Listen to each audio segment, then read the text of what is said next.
Greetings and Jesus Christ, God be praised forever. We just would like to do a review of a discussion that I watched recently, and it was quite an interesting discussion. It had to do with the idea of evil and where does suffering come from. And I'd like to start by presenting the main ideas that we're dealing with. So the first thing is, when we'll start like this, we look around at our world and we see a lot of things that are not as good as they should be, right? So firstly, we have an idea of what things should be like, and then we look at what we see around us and we say, okay, well, that's not as it should be. Okay, that's one thing. So we make observations about our universe and our environment, and when we do that, we quickly come to the conclusion that, for one thing, there is a lot of bad stuff that is happening presently. By bad things, we might be referring to suffering or harm, and in those we might break it into harm that's done from people to other people, or harm that's done from the environment to the people, or from the people to the environment. And we would say, why is it that there is this suffering in the world? And ultimately, if we look at the question of purpose, there can be no purpose, as we mean transcendental purpose, if there isn't a transcendent being to put that purpose in place. And so essentially, if you begin with the accepting the claim that God does not exist, then there is no purpose. And if there is no purpose, then there is no actual morality, because morality becomes a subjective thing for anyone who's perceiving the world, or who could perceive the world. And so essentially what you have is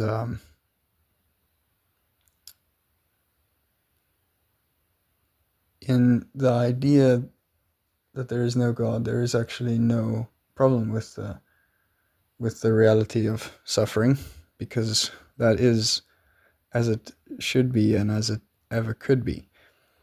What I would want to actually point out, though, is that if you begin with the claim that God does exist, it provides the only meaningful way to actually call real suffering actual suffering.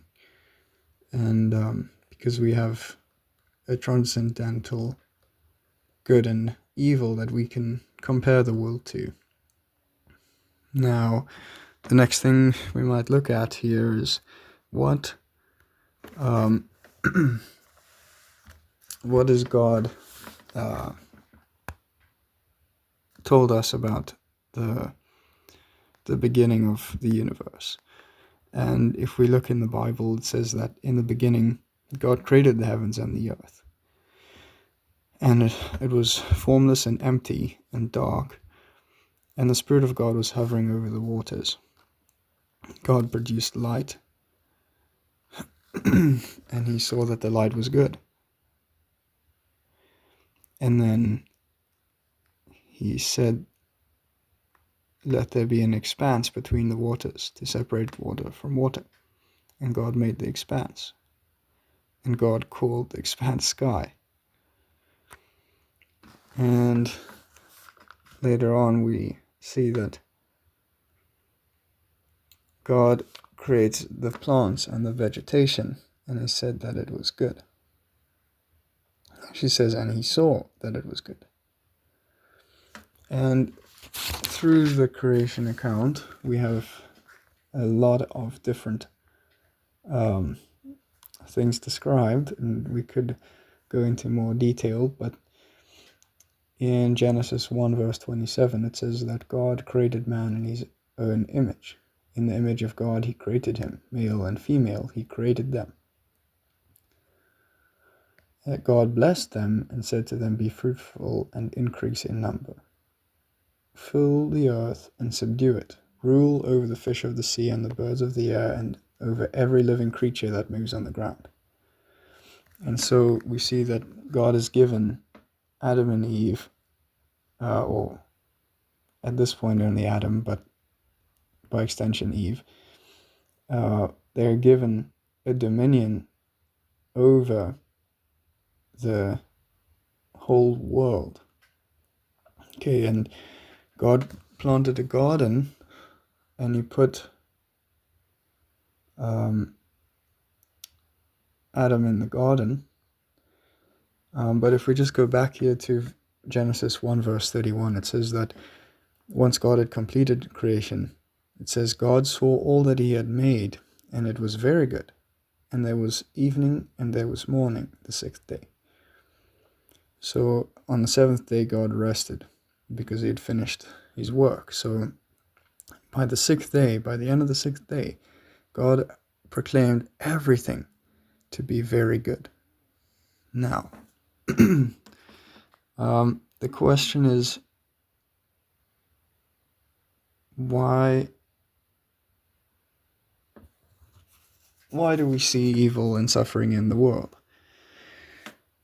And we see here that in Genesis 3 verse,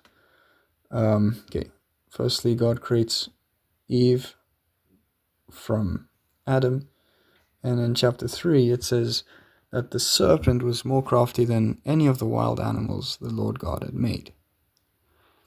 And the serpent begins to ask Eve a question.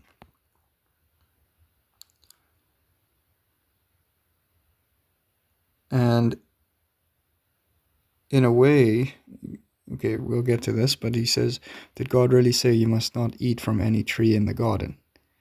The woman said to the serpent, we may eat from the trees in the garden, but God did say you must not eat from the tree that is in the middle of the garden, and you must not touch it, or you will die.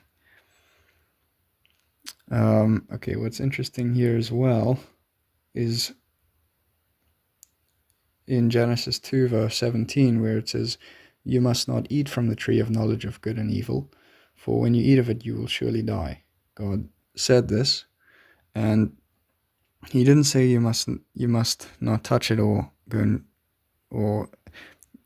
so you must not touch it. And so this is something that we would suppose Adam included in his instruction to Eve. And then the serpent says, you will not surely die.